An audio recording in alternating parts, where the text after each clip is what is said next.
On my childhood report cards, the box "talks too much" was always checked. I couldn't help myself. I loved chatting up a storm, like one teacher reported to my parents, and she was not wrong. I think I secretly wanted to be the teacher.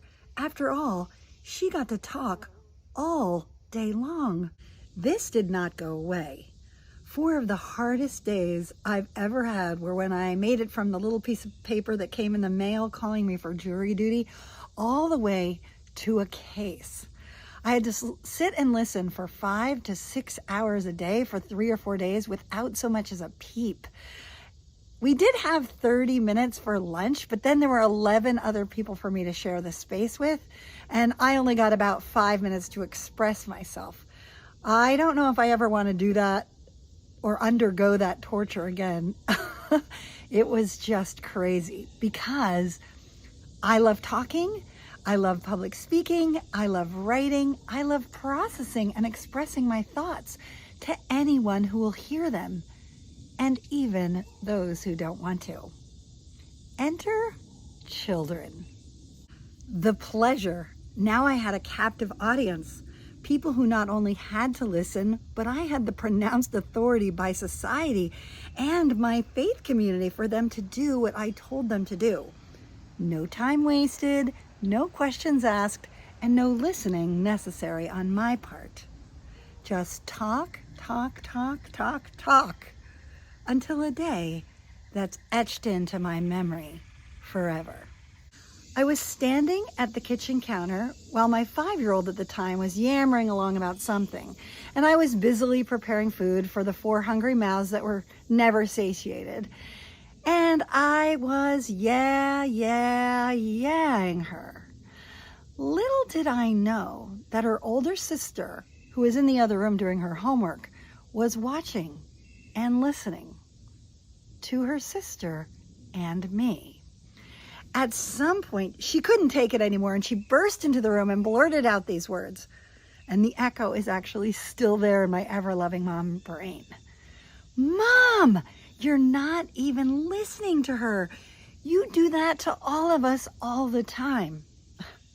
Well, I stopped right in my tracks, sloppily defending myself. "You're not allowed to talk to me that way, young lady. I listen to you people all day long. Maybe you should just go to your room and finish your work there." I chatted about this story with the same very grown-up daughter, and believe it or not, she remembers the story vividly.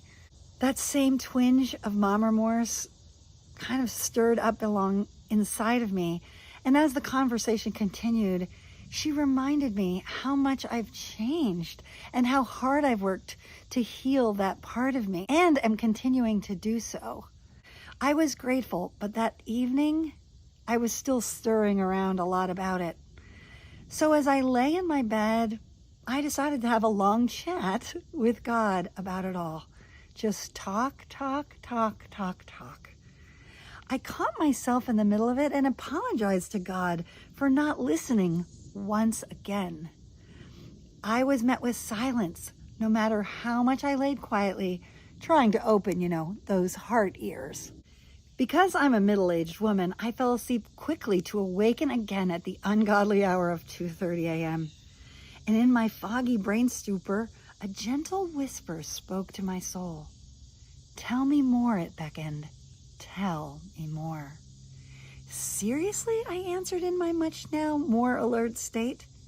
"Yes, my child, tell me more." I babbled on, tears flowing through all the shame I had felt as a kid for being someone who couldn't keep quiet, how I feel like I say too much at times still, and that I wonder if I've got some unhealable issue that will go on forever. Silence. More silence. But somehow it was not a deafening silence where I felt dismissed and disconnected. Instead, a welcoming silence that invited me to share the whole me, all my fear, shame, and guilt, to share the parts of me that I keep well hidden from the world, my family, my friends, and often even myself. It was a sacred silence where I felt heard and held, where no talking was too much, and no issue would move me away from belonging to the tender lover of my soul. A gentle silence, making space for the grace I so needed to receive from him, and mostly from me. So incredibly gentle. I'm not sure how long I laid there, eyes and mouth open, but I know that I was able to talk until I was done, not telling me I was too much or enough already, but until I was done. Because that's what love does, and that's what I need. And that's how love is, and that's how I heal. This is the love that God gives to us, and we can and must give to each other. One that leans away from judgment and into curiosity. A holy listening that is not a deafening silence where we feel dismissed and disconnected. This is the sacred space between us that offers a welcoming silence that invites the other to share their whole selves, all their hopes, fears, dreams, joys, heartaches, stories, shame, and wisdom. To share the parts of themselves that they might keep hidden inside, wondering if their words are worth sharing. This is the love where we can sit in the humanity of one another and also share in the divinity that is ours as well. Our grit and our glory, our connected fragility and our collective resilience. Tell me more. 3 simple words, but some of the most powerful.